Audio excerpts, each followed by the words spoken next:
First of all, welcome to you both. I'm delighted that you are here. And I just wanted to take my opportunity with both of you to make a point about some of the opposition that has manifested itself to your nominations. And that is that I've made a pretty strong effort to try to document how it is that the last three Supreme Court justices were chosen and how their confirmations were campaigned for and how special interests pitch them now that they're on the court. And what you see is an enormous amount of anonymous funding. With respect to the selection of the judges, that was done by, I should say, through the Federalist Society, through an operation run within the Federalist Society that gave Donald Trump his lists of who was acceptable and recommended people off of those lists. In effect, the selections were made by whoever was behind that private organization's judicial turnstile operation, if you will. And then once their names were selected by whoever was behind that operation, you then had the Judicial Crisis Network and other groups raise enormous amounts of money, checks as big as $15 million, $17 million, to run the political campaigns to put pressure on senators to make sure they had the confirmation votes locked up. And now we're actually working with the Judicial Conference to try to get a better look at who is behind a lot of the amicus groups that come into these courts, and particularly to the Supreme Court, in little orchestrated flotillas, all singing in harmony so that the courts know what to do.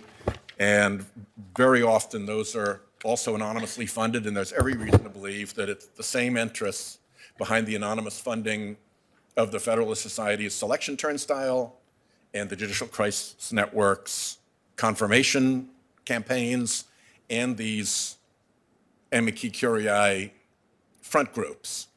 But of course, they're hidden behind what we call in this business dark money.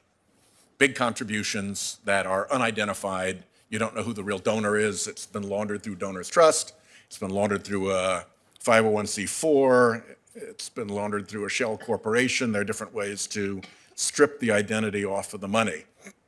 And of course, without the Trump administration to make the appointments that the dark money folks want, they have to find other things to do. And it's been interesting watching them turn up. First in Judge Jackson's confirmation hearings, and now actually right here, we have a letter from the president of the Judicial Crisis Network asking us not to support Ms. Abudu in particular. And what's kind of ironic, it's on the grounds of her association with dark money groups. Well, the preeminent judicial dark money group is Judicial Crisis Network. They were the ones getting these $15 million checks, these $17 million checks to run these campaigns, first of all to stop Merrick Garland, then to push in Gorsuch, then to push in Kavanaugh, then to push in Barrett. So this is really, really a weird situation in which essentially the most culpable entity on a particular topic is accusing others of being, guilty of the same thing that they are. The Judicial Crisis Network is what is called a fictitious name under Virginia corporate law for another group. And it's one of several fictitious names that these groups operate under. There are two, because the state of the art is to have a 501c3 and a 501c4 and operate them as a twin. Same location, similar staff, overlapping boards, often the same president. And then off of that core, which is something called the Concord Fund and something called the 85 Fund, they then have these, quote, fictitious names. Same entity, but it's allowed to operate under a fictitious name. So Judicial Crisis Network is a fictitious name. So we're hearing opposition to Ms. Abudu from the president of an organization that isn't even real. It's the fictitious name for another front group. And much of the funding and much of the operational work for them I'll just run through their names real quickly. There's Judicial Education Project and Judicial Crisis Network as one of the pairs of fictitious names. There's Honest Elections Project and Honest Elections Project Action as the other pair of fictitious names. And then there's Free to Learn and Free to Learn Action as the other pair of fictitious names. And they are given instruction by a separate set of groups, CRC Advisors and CRC Strategies, that are the operating system by a guy named Leonard Leo, who, small world, was the guy who ran the turnstile for the selection of the Supreme Court nominees during the Trump administration.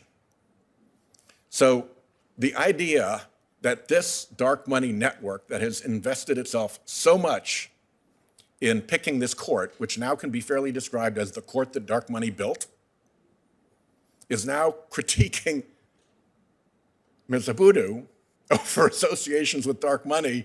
I mean, it's a little bit like Vladimir Putin accusing the Ukrainians of massing troops on the Russian border. So I just wanted to make all that clear because there's a lot of really ironic and nasty background to the groups that are now purporting to accuse Ms. Abudu of these associations with dark money organizations. So forgive me for going on an extra minute. I appreciate it.